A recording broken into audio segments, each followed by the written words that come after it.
Dr. Babasaheb Ambedkar Open University.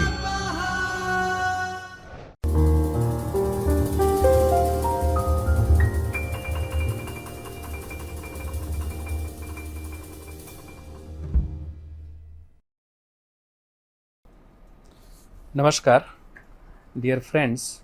We have assembled to understand what is translation, and after a while, we are going to understand different classifications by different people. Though today we shall be focusing only on John Dryden and his classification of translation. We know it very well that translation is an activity of rewriting of an original text into another language. That is, converting a text into another language. The language in which the text already exists is the source language text. The language in which we shall render the text now would be called the translated text. Now, this translation of a text into another language is a very complex activity. Very complex because it involves several things at a time, and a translator has to keep his pace with all of them if he wants to be a successful and influential translator. What are the things that he is involved with so that the translation activity takes place very well? Number one, every translation requires an ideology, or in other words, to be more specific, an ideology also plays a significant role in the activity of translation. Why does one translate? What is the basic purpose of translation? What are the other objectives? These things also go into making the translation activity move in a certain direction. Further, since we are the students of literature, in fact, poetics is also involved in translation activity. If somebody is translating a play from one language to another and he doesn't know the poetics of the drama, if he doesn't know the nitty-gritty of drama, then he would not be a very successful translator, because he has to know all the basic characteristics of a play if he wants to be a good and successful translator. If he is translating, say, a poem, and he doesn't understand poetry as such, and if he attempts to translate, then he would not be a very good translator. In the same way, you can go from one genre of literature to another. So, understanding of literature, understanding of various aspects of literature is very, very necessary for every translator, particularly translation of literature. No translation is a very easy-going activity. Reason is very simple. The kinds of translation, if we go for literary translation, is also called cross-cultural translation. So when you are translating something for a group of readers who belong to another culture, then very often in your translation, several things are required to be modified.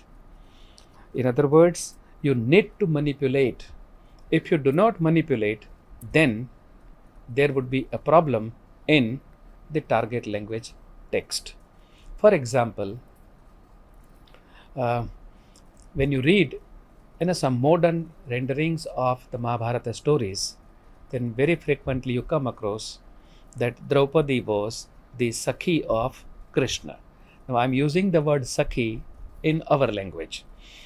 Sakhi would mean nothing to the English readers, and therefore, if I have to translate Sakhi into English, and if I am a contemporary young man for whom Sakhi means girlfriend, and if he writes or translates that Draupadi was the girlfriend of Sri Krishna, then he would be playing havoc.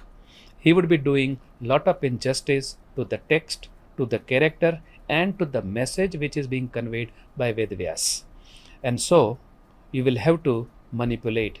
You will have to take certain liberty in such a manner that The text which goes into the target language does not convey what the original author did not want to convey. He has to carry both the body and the spirit of the text. He should give the same experience in new language to its readers the way the original text would give pleasure to the original readers or the readers of the source language text. This is called manipulation. Every translation, and in particular literary translation, requires manipulation. We know it very well that translations help other literatures to grow in different directions, what Lefebvre calls refraction. Every literature needs refractions in order to make further progress. Indian literary traditions got enriched further by its interaction with the Western literatures, in particular the classical Western literatures. There were number of literary forms in the classical literature, and they are there even today. And we did not have those literary forms in our literatures. Only after our encounter with them, in fact, now we have similar types of literary forms with slight modifications in our languages, our literatures as well. For instance, tragedy did not exist in Indian literatures. But after our encounter with the West, now we do have a good number of very great tragedies written by Indian authors. When a certain text comes to our literature through translation, then it doesn't affect only our literature, it also modifies the culture of the society. For example, a few things which we never expected to take place in our social behavior, but now they do, and we are no more sensitive to them. Why? Because we are exposed to new lifestyles and we have learned to understand them better, we have learned to live with them better, and we have, in fact, no more what is called a kind of allergy for whatever happens there. We get matured enough to accept a few things. And so, society also underwent a change. If you look at Indian society before 19th century, then it was slightly different. But after 19th century, with interaction with the Western societies and Western ethos, in fact, number of things underwent a change. Number of Indian reformers took up cudgels in their hands and started reforming Indian society because they felt it that if they did not reform our society, then India would never get independence. So, literature and in particular translations, what they do is they bring about changes in the target culture and life as well. Further, all translations in one way or the other bring new awareness in us. It also brings new morality in us. It also brings new thoughts in us. For example, when tragedies came to India in the initial stage, then it did not make much appeal to us. A number of Indian translators and also Indian authors who tried to put the same in our languages to our audiences, then they made many changes in the original text. For example, Othello was translated into a couple of Indian languages initially, and in particular Marathi. But in that Marathi text of translation, Othello does not kill Desdemona. Before he is going to kill Desdemona, he comes to realize his own mistake. What does the author do in India? He makes Othello act in a very rash manner because he had been heavily drunk, which is not there originally in William Shakespeare. But here the protagonist is overdrunk, and because he is overdrunk, he ill treats Desdemona, he suspects her integrity, and is on the verge of killing her. But then, before he can do that, the intoxication is over, and he comes back to senses, and everything is all right. The way we have in our traditions, we call in Gujarati khadu pidu ne raj karyu. The same thing happens. All the plays end happily. Nothing ends unhappily. There is always a sort of poetic justice. But after we came in contact with the Shakespearean plays, in addition to other plays from the Western world, in fact, we started accepting that there is no or there need not be poetic justice. Something may happen to you even if you are not responsible.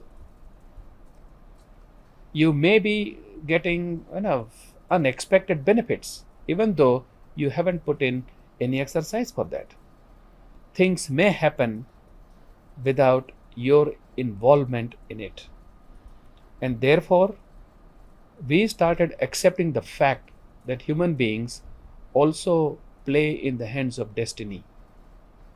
And so, we who believed in Purusharth rather than destiny, in fact, started accepting that destiny is also there.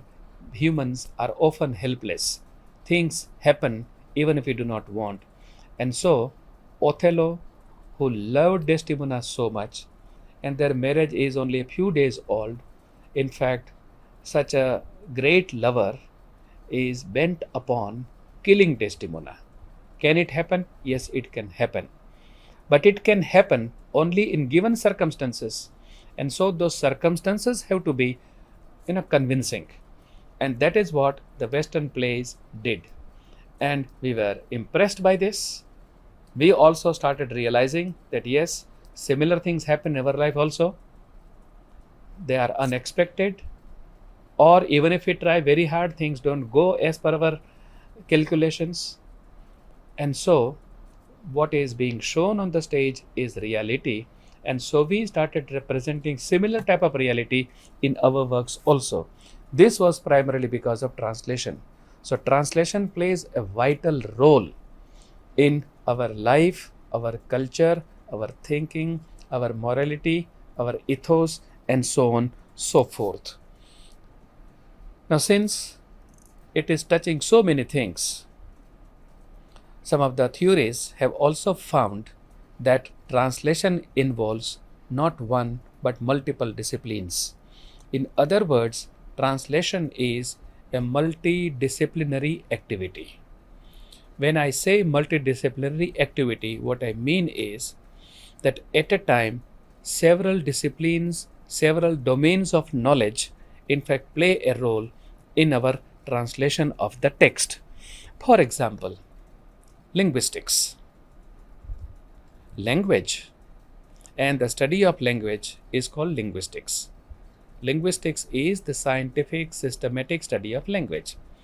As a translator, if you are good, systematic in your understanding of the language, or if you are aware of the working of the language, then it would help you a lot in your translations.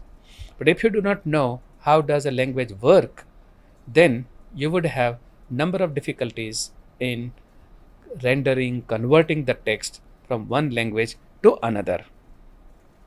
Secondly, poetics, that is working of the literary discourses. The discourse in our day-to-day life and the discourse in literature happen to be different. The way we communicate the things in our real life is certainly not the way we communicate in literature. Literature has its own methods and manners of communication, and a systematic study of these literary communications is called poetics. If a writer says a certain thing in a certain fashion, then there is always a certain intention behind it. And until and unless we understand the intention of the author, we would not be able to understand the true meaning, the exact meaning of the text. And hence, it is necessary that we should have good grounding in poetics also, provided we are involved in literary translations. If we are not involved in literary translations, we are simply involved in our day to day communication and their translations, then poetics is not needed.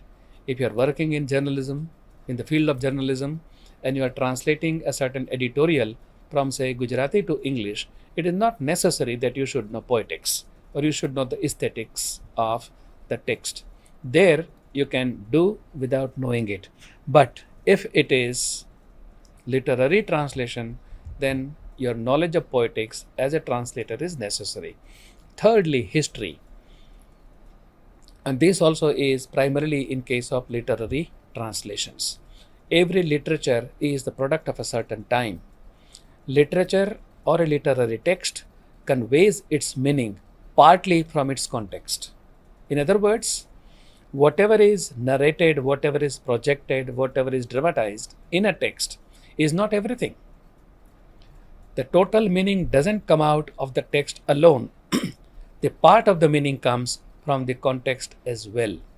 And so, if you have good grounding in the history, if you are fully aware of the, say, Elizabethan period, and then you are translating an Elizabethan play, then you can do it better. If you are aware of the Restoration period, and then you are translating a Restoration play, then it is certainly easy for you to translate. If you are aware of the 18th century social and political realities, and you are translating an 18th century novel, then you can do it better. So, knowing the context is necessary.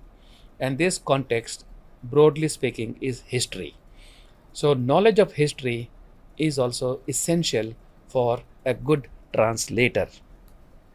Some critics also believe that anthropology is also necessary to know on the part of the translator, because anthropology relates with how a certain society has grown in the course of time, how it has evolved in the course of ages. And so, human beings tend to act and behave in a certain fashion, and that is what is studied in anthropology, where human behavior is associated with cultural, you can say, manners or the cultural aspects. So, anthropology is necessary. In the same way, psychology is necessary. Human being is not only a body, man is not just an animal, man is a human being. He has his own mind, he has his own intelligence, and he has several other things. And therefore, if he does something, very often why he is doing something, we find it very difficult to understand, because there are no obvious reasons visible to us. But only when we come to know that what is in the mind of the character, then we come to know why he is acting, speaking, doing something in a certain manner. So, psychology is also equally necessary. You must know well the human psyche to understand, say, Iago of Othello.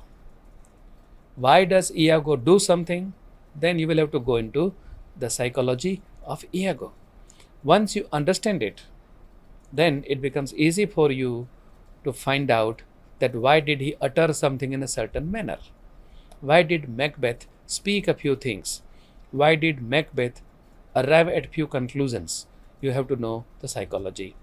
And economics, which is also a very important aspect of human life. And we Indians, because we have very high regards for Chanakya, and we consider him to be a very good, you can say, analyzer of human character. And Chanakya says that arthasya purusho dasaha. You cannot remove artha, that is economy, the thinking of the money or the means of purchase, exchange. If you do not know this, then you would not understand the human being very well. A human acts in the society in a certain fashion, And for that fashion, the economy is also responsible. And you have to understand the economic behavior of a human being. So these are some of the disciplines which are, or you can say the domains of knowledge, which are, though they appear to be much, much distant from translation activity, they are very closely related with the act of translation. And a translator who has a bit knowledge of all these would certainly be more at home, more at ease when he indulges in the activity of translation. Now we know that a text has body which is visible in the terms of words and sentences, and at the same time a text has its own spirit, a text has its own soul. In fact, it is the spirit which makes the text text. What is the inner, you can say, reality of a certain text? That is its spirit. So if somebody is to translate a text, then he is supposed to translate both the body as well as the spirit. If he is able to render the body alone and is not able to convey the spirit at all, then it is not a good translation. At the same time, if somebody renders the spirit very well, the meaning, the deeper meaning of the text very well, but is not able to retain the outer body of the text, then in one way it is fine as a translation, but in a definite sense of the word, there is something lost. For example, you find translations of Kabir into English, but those translations are prose translations. Kabir wrote couplets, he wrote doha. There may be rhyme scheme, there can be rhythm, you can sing, but when you translated them into English, or for that matter anyone who has translated, then in that translation that rhyme and rhythm is missing. The couplet is replaced by a small paragraph. It appears to be more an explanation of a particular doha than doha itself. So in a way, what Kabir wants to convey, even your translation is successful in conveying. But have you conveyed the way Kabir did? Your modes of communication are different. The way Kabir could communicate is certainly not the way you have communicated. And therefore, though you have retained the spirit, but you have sacrificed the body. You have made lot of changes in the body of the text. A good translation or an ideal translation. Now the issue is whether there can be in reality also an ideal translation. It may be yes or no. If the text is fully translatable, then you may have an ideal translation.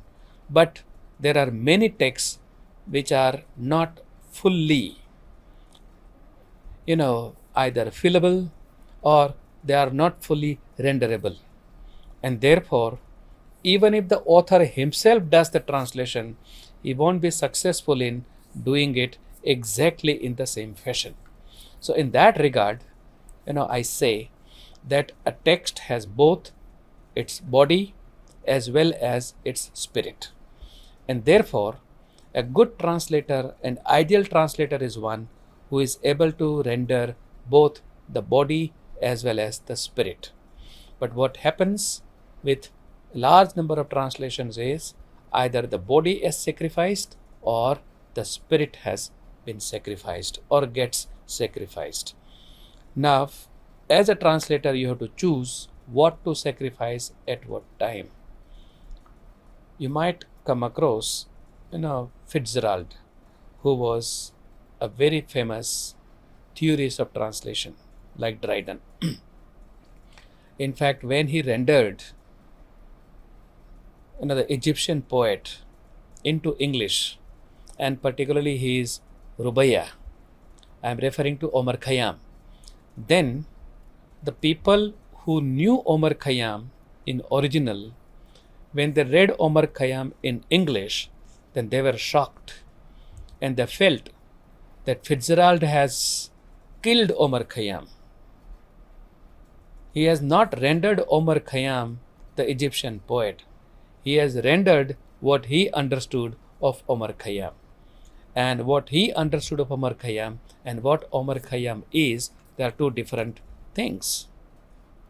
But then Fitzgerald said that it was not possible to render Omar Khayyam exactly in the same fashion as it is there in the Egyptian language. And so he had to make number of changes.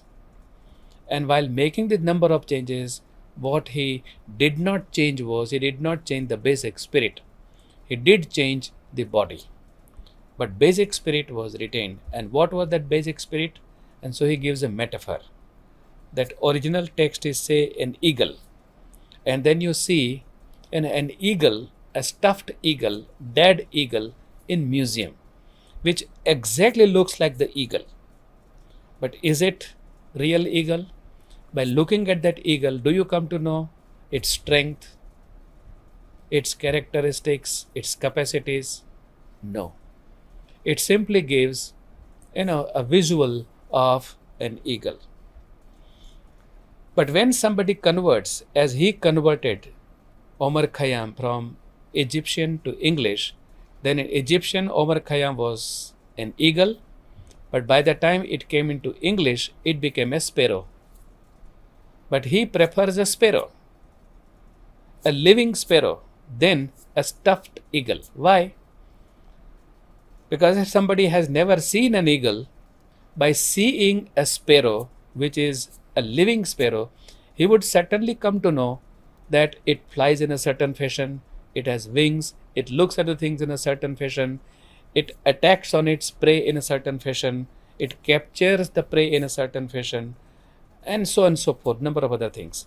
And so what he thought, that even if he converted an eagle into a sparrow, then actually he had retained the spirit of the original text, though he had made change in the body of the text. In the same fashion, when somebody translates, then that translation has to find out where the translator would give preference to, either to body or the spirit. If he can give to both of them, excellent. Otherwise, he has to choose. And that choice will determine what would be the nature of the translated text, how ideal would be the translated text. So, dear friends, since we have to discuss John Dryden and his classification of translations, in fact, this was a brief background of the activity called translation. I think it was necessary for us to know what is translation so that we can understand its different classes. There are a number of people who have classified translation to different categories, but we shall discuss in our next talk on the classification of translation done by John Dryden in the Augustan period. Thank you very much. स्वाध्यायः